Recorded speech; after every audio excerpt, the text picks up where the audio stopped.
Assalamualaikum. Uh, saya terpanggil nak buat pandangan sendiri atau kenyataan sendiri berkaitan dengan permasalahan veteran-veteran tentera. Jadi saya pun seorang veteran tentera. Saya berhenti lama dah, tahun 85. Tak pencen, 13 tahun ya. Jadi saya perhati tengok masalah-masalah veteran ni dialami oleh semua veteran. Semua veteran atau dikatakan bekas prajurit atau bekas tentera. Memang semua mengalami yang sama. Semua mengharapkan mengharapkan benda yang sama. Hal pencen, hal yang pencen tu, yang dapat pencen tu dia nak selaraskan pencen, dan yang tak pencen tu nakkan sesuatu yang berbentuk pencen. Excuse me. Dan lain-lain hal-hal kebajikan lah. Yang tua-tua, umur 70-an, 80-an, 60-an dia tak ada kerja tu, yang bergantung makan minum, tempat tinggalnya pada anak ke atau pada isteri. Mungkin isteri ada pencen atau isteri masih kerja. Benda macam itu. Dan hal perubatan, hal anak sekolah itu jarang sikit lah, sebab itu untuk askar yang baru yang lama-lama dah tak ada anak lah, cucu tak di apa. Okey. Dan sebelum tu sebenarnya, sebelum kemelut ni,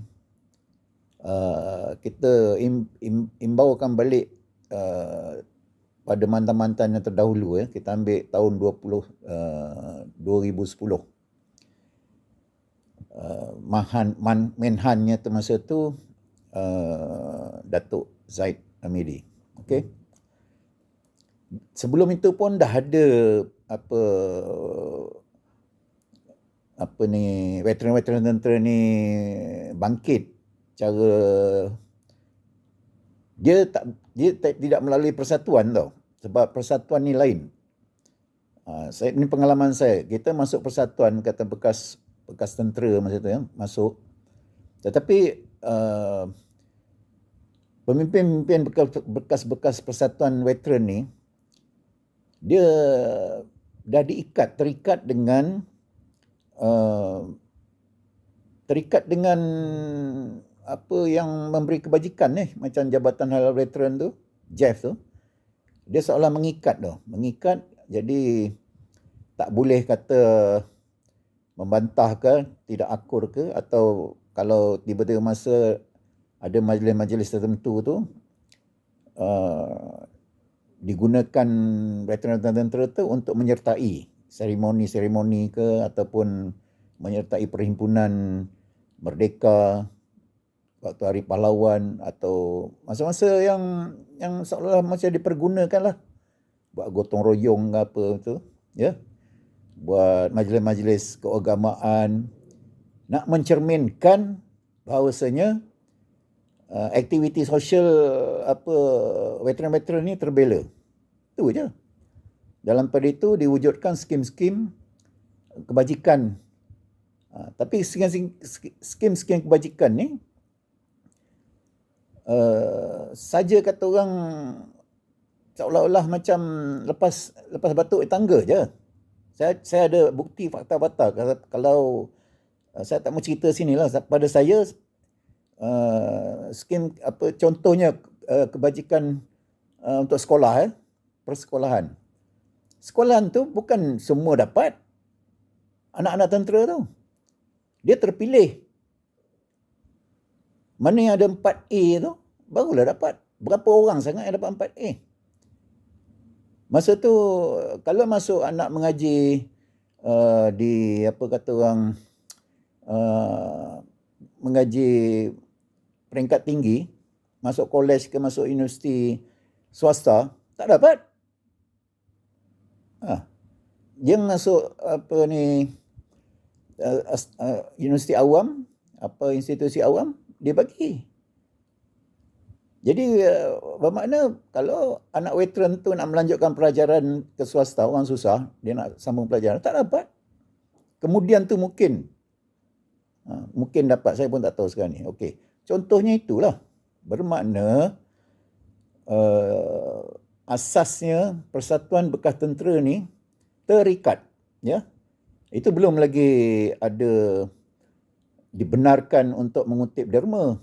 Rayuan Hari Pahlawan tu dibagi tong-tong tu kan. Makna tiap-tiap persatuan tu boleh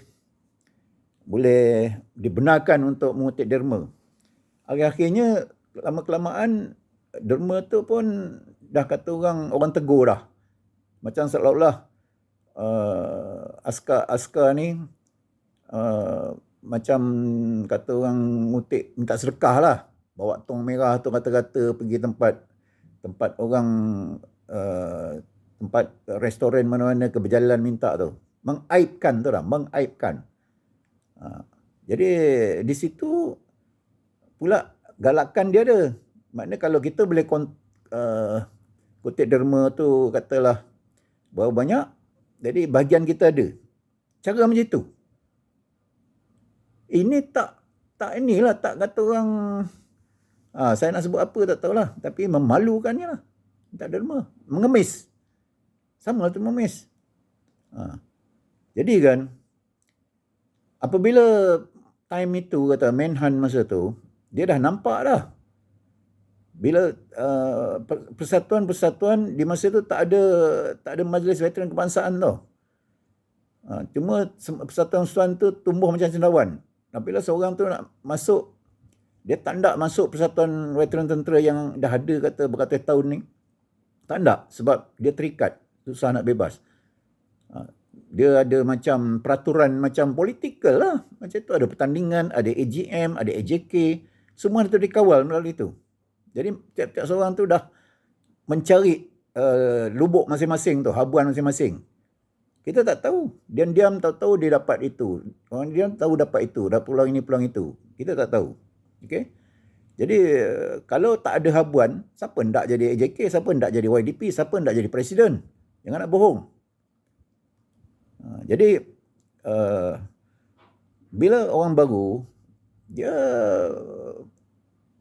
ada semangat juang tu ada untuk membela veteran tu. Dia buat carilah member 2-30 orang, tubuhkan persatuan lain. Maka wujudlah sampai sekarang ni beratus-ratus persatuan. Okey. Jadi bila itu berlaku, jadi pihak kementerian ke pihak Menhan ke susahlah nak kawal. Jadi itu yang disyaratkan persatuan-persatuan yang tumbuh macam cendawan ni.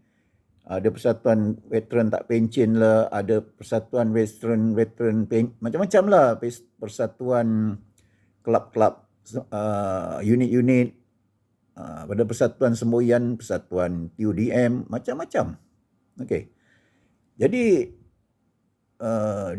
atas sebab itu, macam J pening kepala lah kot. Dia nak mengawal kan. Jadi masing-masing ada kata orang tuntutan masing-masing. Jadi oleh kerana itu maka arahan diadakan Akta Veteran. Ditumbuhkan Majlis Veteran Kebangsaan. Konon-konon Majlis Veteran Kebangsaan ini dipengurusi oleh Menhan dan beberapa orang orang dari bekas veteran. Saya pun malas cerita panjang tu lantak. Jadi bila tertubuhnya Majlis Veteran Kebangsaan, maka secara automatik, sebenarnya tak boleh automatik, sebenarnya patut ROS tu, persatuan sebelum tu yang berdaftar dengan ROS tu, dibatalkan tau, patut dibatal. Saya tak tahu benda tu dibatalkan, macam persatuan bekas prajurit tu kan, dibatalkan, baru dia berdaftar dengan Majlis Veteran Kebangsaan, dijadikan persatuan veteran ATM. Sepatutnya dia tidak di bawah ROC. Adakah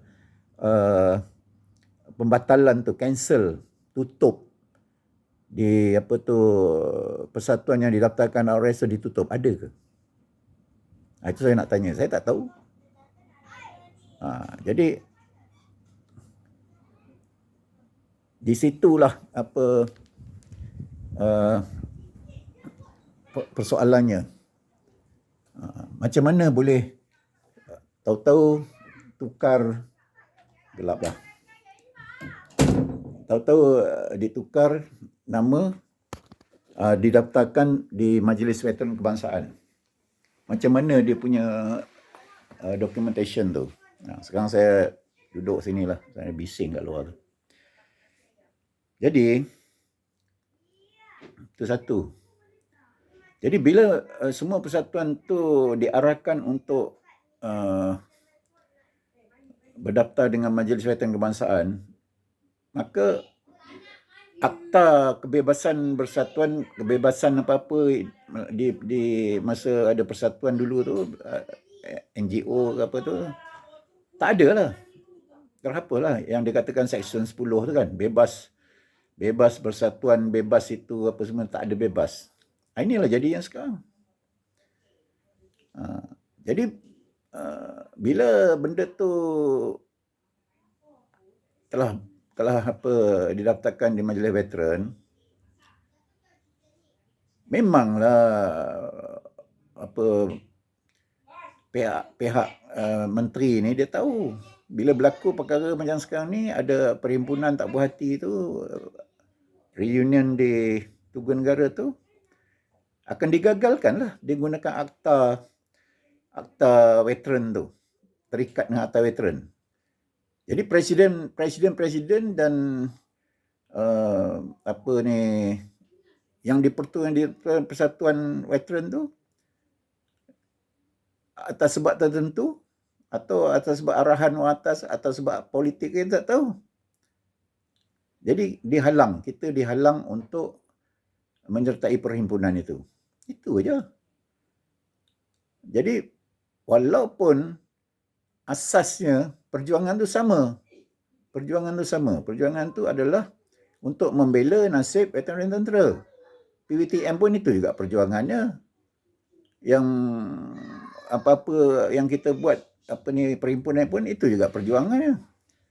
Tapi yang ketara cara perhimpunan ni lah, itu yang ketara. Sebab sebelum ini, daripada dah 10 tahun, dulu pun pernah berlaku perhimpunan besar-besaran dekat 20,000 orang di Putrajaya tu, sampai berpuluh bas datang. Masa Datuk Najib dulu. Pun tidak menghasilkan apa-apa. Dia yang berhasil tu ada benda yang dah memang sepatutnya bagi. Macam ex gratia pada yang cacat anggota tu kan. Dapat ex gratia, itu pun menunggu bertahun-tahun lagi. Jadi apa yang dituntut, yang core tu, yang nak tuntut yang benda yang penting tu, macam pelarasan pencen dengan askar yang tak pencen ni, dan orang tua-tua askar ni yang menumpang rumah isteri, anak tu tak dapat. Saya cerita sikit ya pasal ni, yang kata orang tua-tua ni. Katalah saya ni umur 70, okey? Tak kerja tau. Tak kerja. Ada yang muflis, ada yang tak kerja. Ada yang sakit. Tapi dek kerana bila dia datang tu, dia tengok macam mewah tau. Duduk macam ni, ni ada bantal, ada aircon, apa tu kan. Tak layak lah. Tapi kita menumpang rumah bini, rumah anak macam tu. Tak layak. Jadi di situ kita nak perjuangkan. Pasal apa kita nak samakan macam asnaf? Memang surat yang mengatakan tak layak tu sebab dia kata saya bukan asnaf. Mana boleh?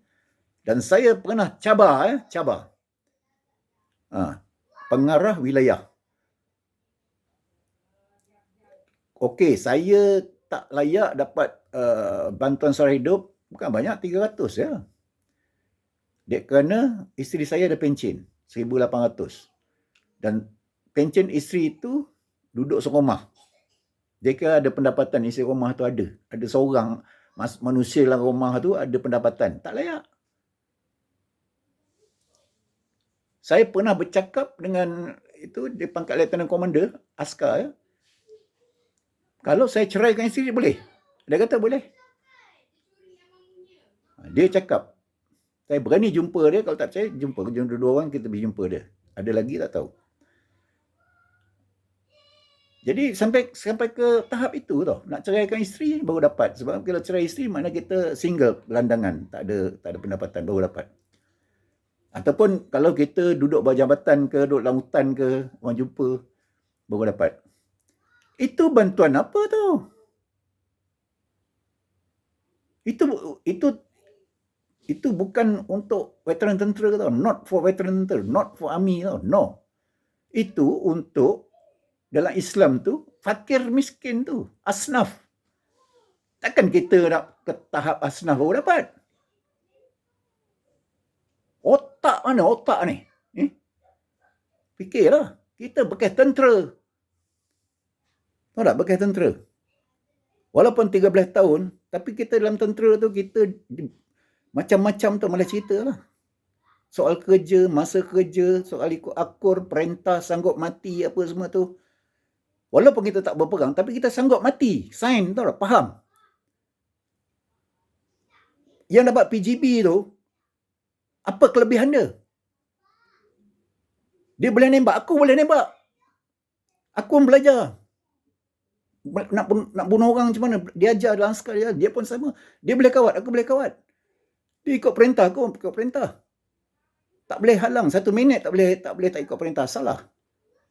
Itu dalam askar. Ini balasannya ni.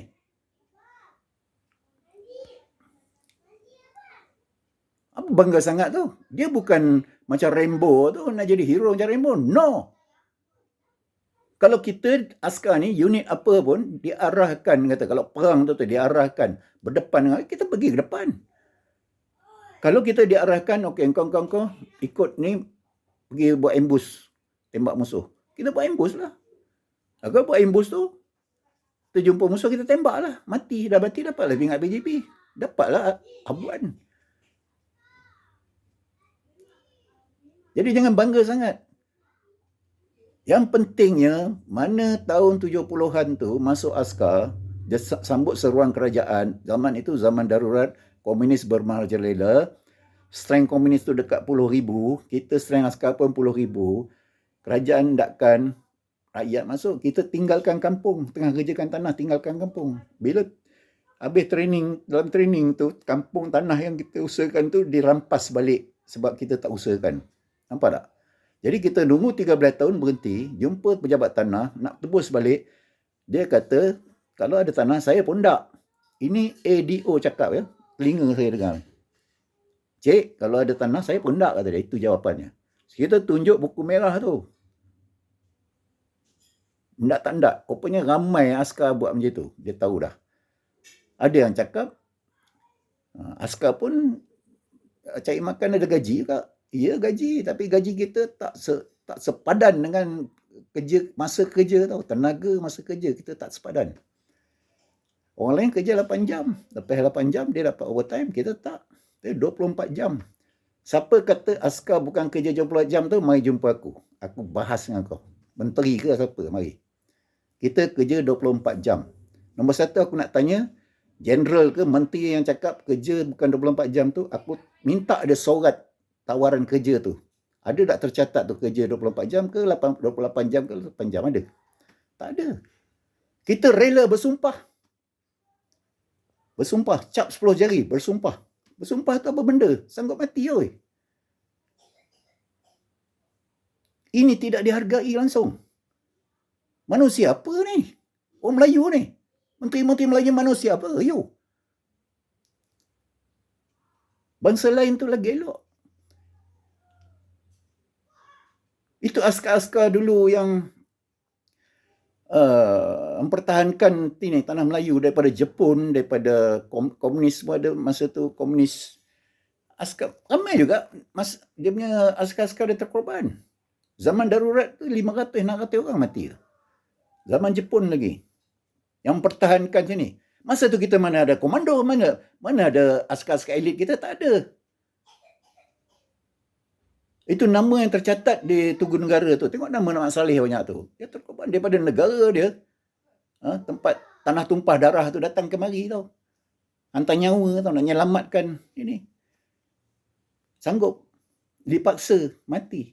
Begitu yang nahan di bertahan di Vietnam tu, askar-askar Amerika, Australia semua tu yang mati berapa ratus ribu mati.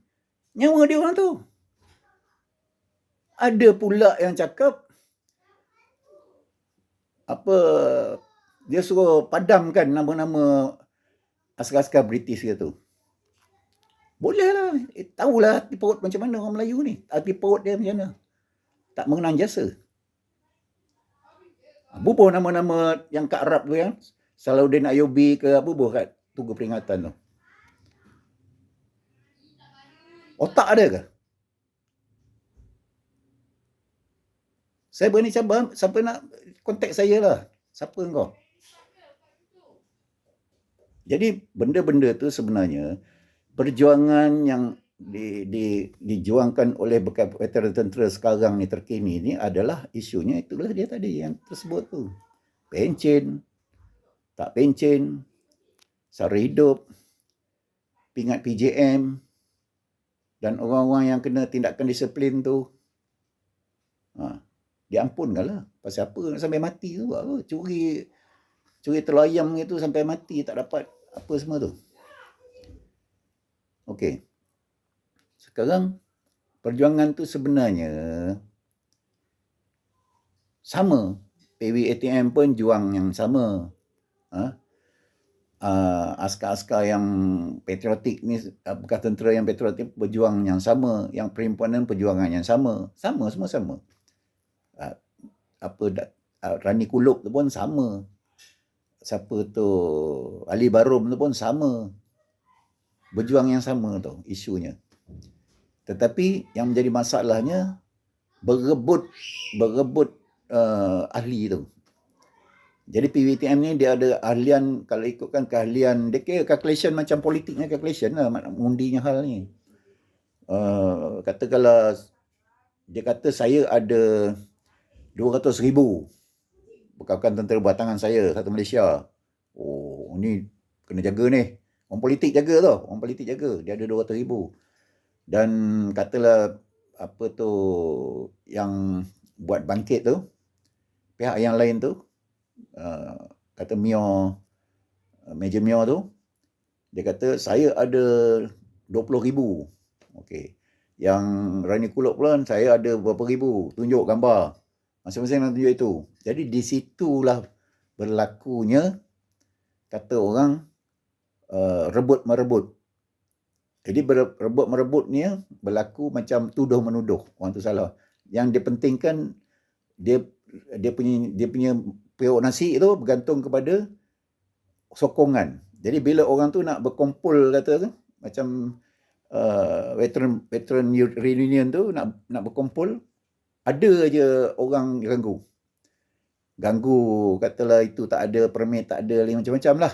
Ada yang report polis lah macam-macam gangguan. Ada ugutan siapa ahli kau pergi sana, kau kena ambil tindakan disiplin, tindakan ini macam itu. Itu aja. Berebut itu berebut jumlah ahli tu. Dia nak tunjukkan kepada pihak-pihak tertentu. Kita tak tahu. Politik ni banyak politik itu, politik ni kan. Dia nak tunjuk. Jadi bermakna dia boleh menyokong politik tertentu tu. Dan dia ada kisah politik ni boleh menang esok, boleh merintah. Dia kena sokong. Aku ada ni 200,000 orang. Orang ni pula tunjuk dia ni ada berapa ribu orang. Jadi benda tu macam inilah, macam dekat YouTube tu lah yang ada like tu kan. Lagi banyak like, lagi banyak boleh masuk. Itulah. Itu je. Jadi apa berlaku? Sudah berlaku berlaga antara sama-sama. Jadi ini pemimpin yang hal. Jadi kita ni berlaga. Dulu ada kawan saya, dia tak nak menyertai saya bergaduh. Kawan baik saya, kawan rapat, kawan sama perjuangan. Punyalah baik. Disebabkan dia bermihak situ, veteran situ, PWTM, Yang saya memihak sini, dah jadi gaduh. Baru lepas raya Mama dah gaduh. Dah berbalah. Tak berbalah direct pun, berbalah dalam apa ni, dalam WhatsApp ke dalam media sosial. Itu yang berlaku. Ada pihak tertentu dia sonok lah. Divide and rule. Itu je. Jadi fahamlah. Saya ingat kena jelas dan faham. Siapa tak puas hati boleh call saya direct. Saya akan jawab. Kalau saya tersilap, mungkin ada tersilap terapa nanti, minta maaf. Okey. Terima kasih. Wassalam.